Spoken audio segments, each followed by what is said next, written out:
Morning, that's me coming back from the swimming pool, and hopefully it's quiet enough so that you can hear what I want to explain now, which is why we care so much about what others think about us. And I've been reflecting on that a lot those past days, and also while I was swimming, so that's why I'm coming now live with that. So like most things, it's not just our personal history, but it's the conditioning. And so that thing with the conditioning, please don't let your ego use it to say it's because of them, it's because of the society, and just remove yourself from your responsibility for your life.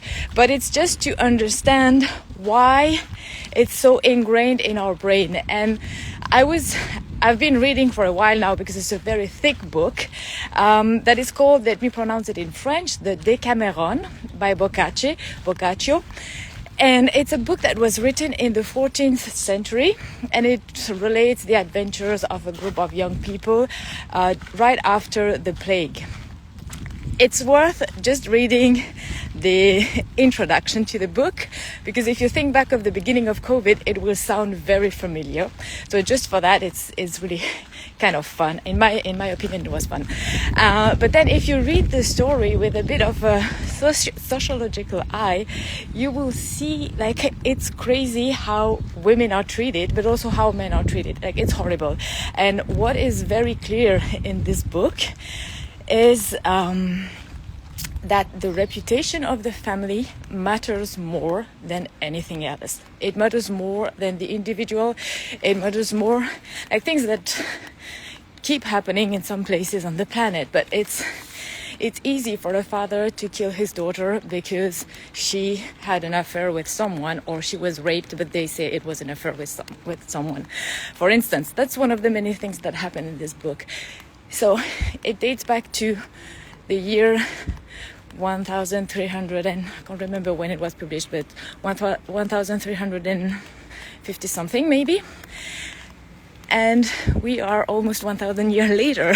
But this conditioning, it existed before the book, and it has existed after the book.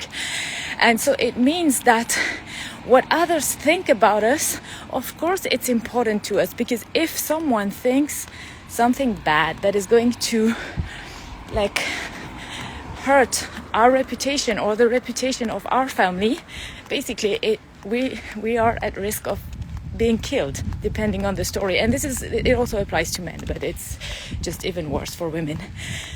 So of course it matters. And it's like another example of all those things that get in the way of us being happy. They come all from a good intention of protecting us. It's always an intention of protection, and it's an intention of, in that case, like protecting our life, or preventing us from being rejected by the group. So anyway, it's always coming from love, because it wants to protect us, and it's always like, one way or another, it's a form of love, but it's a form of love that has been distorted and that is not serving anymore. It served at some point, and it's the same in our personal lives, like the personal history. We have used mechanisms that have protected us at some point, and now they're getting in the way, but they stem from a good intention, all of them.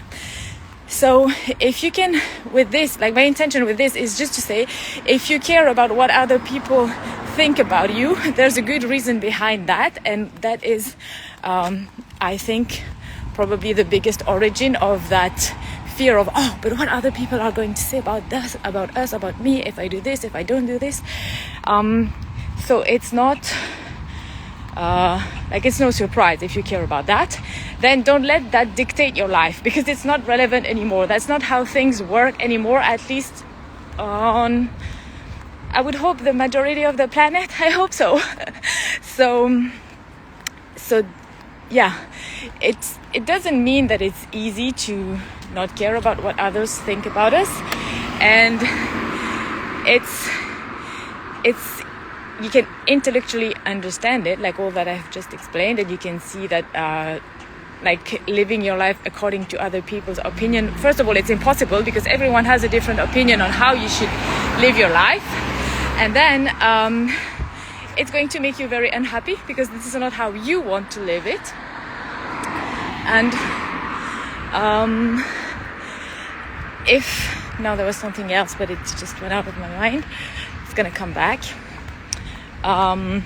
Yeah, I was talking about how you can understand it like intellectually, but then it becomes complicated. It's not complicated, but it's easy to understand intellectually, but then you have to do the work in your body, because this is where you're going to really get rid of that that fear or that constant outwards attention.